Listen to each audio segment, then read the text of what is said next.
Doctor Rizwan Ahmad, मुस्लिम देश मतलब Saudi अरब से लेकर बहरीन, कतार, ये कांग्रेस इन देशों को ना चुनकर ईरान को क्यों चुना? क्या ऑपोजिशन ने ये इसमें कैसे चुना जाता है कि इस बार सऊदी इन मुस्लिम देशों के साथ नहीं, हम ईरान के साथ खड़े होंगे? ये कैसे चुना जा रहा है? क्यों ईरान के लिए इतने, खामनई के लिए, ईरान के लिए नहीं, ये खामनई के लिए इतने आंसू क्यों?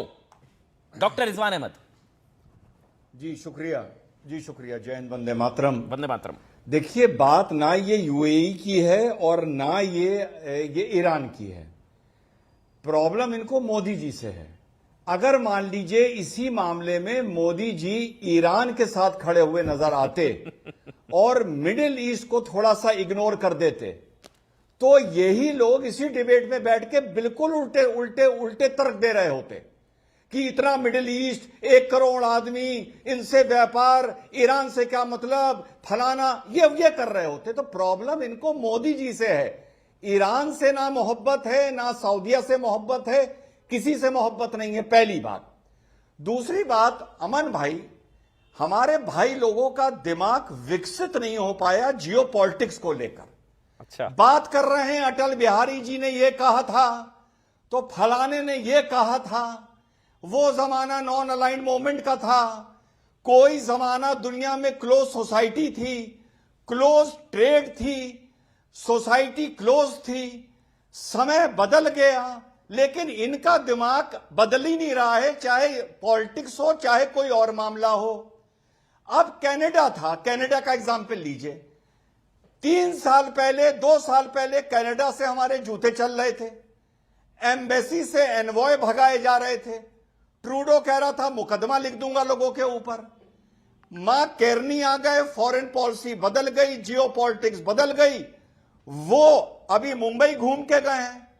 अब ये लोग जानते हैं क्या ये किस विचारधारा के लोग हैं? नहीं भाई, ट्रूडो के टाइम पर कनाडा ने ये कहा था, तो आज उनका प्रधानमंत्री हमारे देश में कैसे आ रहा है?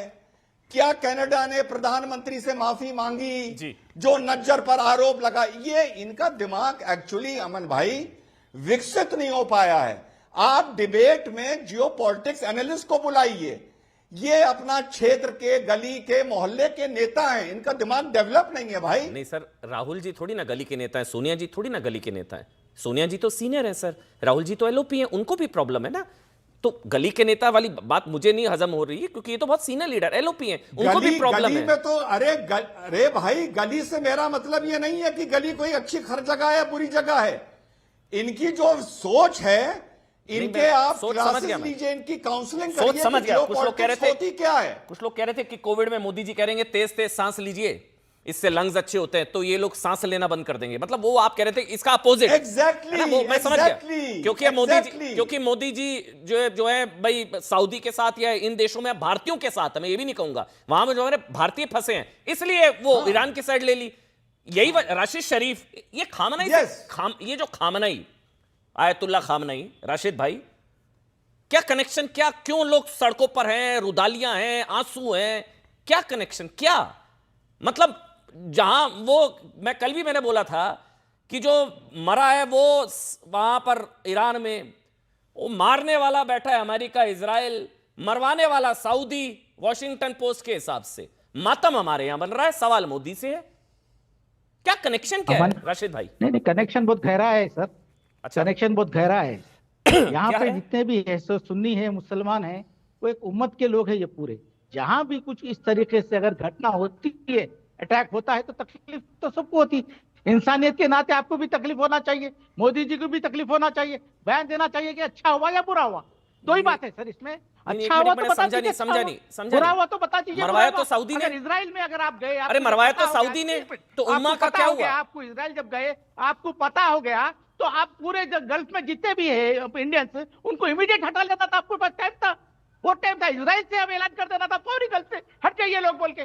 जब वहां पे वार चालू हो गया, जब वहां पे अटैक हो रहा है, अब बैठ के आप यहाँ पे शायरी कर रहे, बैठ के ऐसो मैं वहां के लोगों अमन भाई 30 सेकंड। अरे वहां पे अटैक हो रहा भैया, आप नीति क्या है आपकी? वहां से आपकी नीति क्या है? कब ला रहे? सब कुछ जल्दी जल्दी लाइए आप। डॉक्टर ये डिबेटों में मत तमाशा मैं करिए। समझा नहीं, मैं डिबेटों समझ में मत के राशिद शरीफ, राशिद शरीफ, राशिद राशिद शहजाद पूनावाला बैठ के राशिद शरीफ एक मिनट, राशिद शरीफ एक मिनट, एक शिया होके इस तरीके से बात करता ये- बैठ के टीवी पे, राशिद शरीफ एक शिया मिनट, होके बैठ के शर्म आना उसको। अरे आज राशिद हर श- कोई है तो पूरी दुनिया गम में, ये मरवाया तो आज सऊदी पूरी नहीं दुनिया है। गम में है सर। ये हर अरब इंसान- देश, हर अरब इंसान देश गम में है सऊदी आज। नहीं, कौन इस सा तरीके इंसान की गम में हाय है? हाय। अरे मासूम छोड़िए ना, बच्ची, मेरा 14 महीने मेरा की मुंह मत बच्ची खुलवाइए, चाहिए। बस करिए भाई। ईरान अमन में भाई, जश्न 30 मन रहा है, छोड़ सेकंड, दीजिए 30 उसको। सेकंड। लेकिन मैं एक सवाल, एक मिनट डॉक्टर रिजवान, मुझे 30 30 सेकंड, सेकंड 30 दीजिए, सेकंड। मैं आपके पास ईरान आऊंगा, में नहीं सर, मैं आपके पास बीजेपी आऊंगा में डॉक्टर जश्न रिजवान, मैं आपके पास आऊंगा। बीजेपी में जश्न राशिद मना रहा है, शरीफ, ईरान में नहीं मना। राशिद शरीफ पूरे सुनिए, हिंदुस्तान शौक में है। राशिद शरीफ, राशिद शरीफ, मेरे से पर्सनल पूछेंगे तो मैं आपको अपनी राय बता सकता हूं, कौन कितने शौक में है या शौक में है मुझे नहीं पता, लेकिन मेरी नजर में खामनाई प्रॉक्सी टेरर को तैयार करने वाला, हूती, हिजबुल्लाह और हमास के पीछे वाला आदमी है ना। 65 और 71 में इंदिरा गांधी को धोखा देने वाला आपके भारत, बस छोड़ दीजिए, इसलिए मत जाइए। 15-20 हजार बच्चों को कत्ल करी तो है ठीक है। इजराइल। 70,000 लोगों को, वही एक आदमी था जो आवाज उठाया। अच्छा और डॉक्टर रिजवान उसका अहमद आप बदला बोलिए, लिया। फिर मैं शहजाद आ रहा हूँ, नहीं, शहजाद अहमद साहब, दीपक वोरा जी आ रहा हूँ, आप दीपक वोरा टीवी पे 30 सेकंड में आ रहा शर्म आना हूँ। आप Shia doctor Rizwan, doctor Rizwan, doctor एक रिजवान, मिनट। डॉक्टर रिजवान, शर्म शर्म एक शर्म, मिनट, किसको- इनको चुप कराइए, करा इनको चुप दिया, कराइए। एक एक करके डॉक्टर इनको, हाँ। जी वोरा साहब अमन 30 भाई, सेकंड में आ रहा हूँ। बहुत मौलाना साहब ने राशिद साहब ने बड़ी अच्छी बात बोली। पहले उन्होंने बोला कि ये उम्मत की बात है और उसके 5 सेकंड बाद बोला इंसानियत की बात है। अभी साबित कर देता हूं कि ये सिर्फ उम्मत की बात है और इंसानियत की बात है ही नहीं। तुम इंसान अगर है ये तो रुकी ना। इंसानियत की बात है अगर तो तुम 7 इंसान है तो अक्टूबर तुम्हारा फील होगा कि को सुन लो, 14 महीने सुन की लो, बच्ची बीच शहीद में हुई। मत बोलो मौलाना, एक एक करके, 14 महीने बीच की में बच्ची मत बोलो। शहीद तुम हुई। बोल रहे थे तो मैं ऑडियो चुप बंद, था, नहीं ऑडियो बंद, तुम बोल रहे थे तो मैं चुप था। अरे लड़ना नहीं हमें चुप। आपस में, एक एक करके। रिजवान अहमद आप बोलिए, फिर रशीद मैं आपका ऑडियो ऑफ कर मुझे बोलने दीजिए ना। 30 सेकंड डॉक्टर रिजवान अहमद। अभी साबित कर देता हूं कि ये सिर्फ उम्मत की बात है और इंसानियत की है ही नहीं। 7 अक्टूबर को जब हमास के आतंकियों ने 1500 लोगों को मारा, 300 लोगों को ले गए, महिलाओं के बलात्कार किए, महिलाओं को नंगा करके गाजा की सड़कों पर घुमाया, तब इनकी इंसानियत कहां थी? जब इसी ईरान में हिजाब के नाम पर 700 महिलाओं को गोली मार दी गई, तब इसकी इंसानियत कहां थी जो आज ये इंसानियत का पाड़ा पड़ा रहा है? मैं तो वही, मैं खुद हैरान हुआ। अगर उम्मा की बात है तो मुस्लिम देशों ने तो सुपारी दी इसकी, सऊदी ने तो मरवाया वॉशिंगटन पोस्ट के हिसाब से, ये तो मरवाया सऊदी ने फोन करके, सऊदी के क्राउन प्रिंस ने, ये ऐसा वॉशिंगटन पोस्ट का दावा है।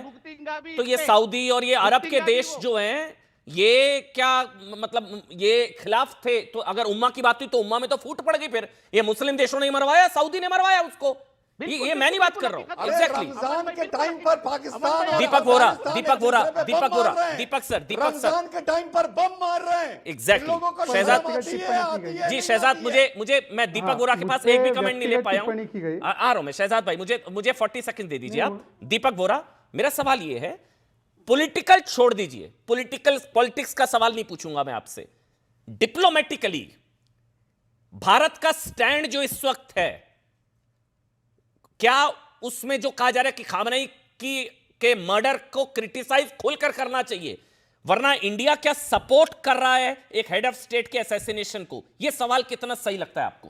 दीपक वोरा सर। सर बहुत बहुत धन्यवाद सर, आपके धन्यवाद चैनल पर बहुत कुछ सीखता हूं सर, एक आपसे सीखता हूं, यू आर ब्रिलियंट। नहीं सर, और फिर शहजाद पूनावाला साहब भी हैं, डॉक्टर रिजवान अहमद साहब, सबसे बहुत कुछ सीखता हूं। क्रिटिसाइज करके क्या मिलेगा सर? अगर हम कहते कि इसको नहीं मार देना चाहिए था, तो क्या हम लोगों के सोने के भंडार मिल जाते हमको? रियलिटी ये है सर, हम लोग जियो डिप्लोमेसी, ये मेरा शब्द है, थोड़ा आप इसको अगर ध्यान से समझें, जियो डिप्लोमेसी में आप देखते हैं कि आपका फायदा क्या होता है। आपको ये मालूम है कि अमेरिका उठा लाया था वो वेनेजुएला के राष्ट्रपति को, मदुरो आजकल जेल में है। मैंने नहीं देखा कि कौन से देशों में, खासतौर से जो मुस्लिम उम्मा के देश हैं, कितनों ने जाके अमेरिकन एम्बेसी की खिड़कियां तोड़ दी थी।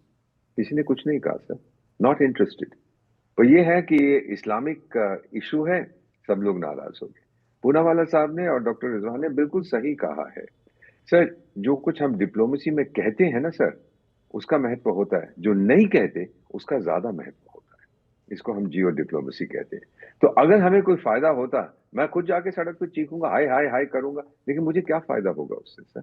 मेरी कौन सी स्टैंडिंग घट जाएगी, मेरी कौन सी स्टैंडिंग बढ़ जाएगी वो कहने से?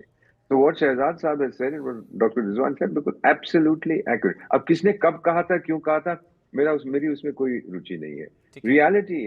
Reality is sir, मेरा इंटरेस्ट क्या है?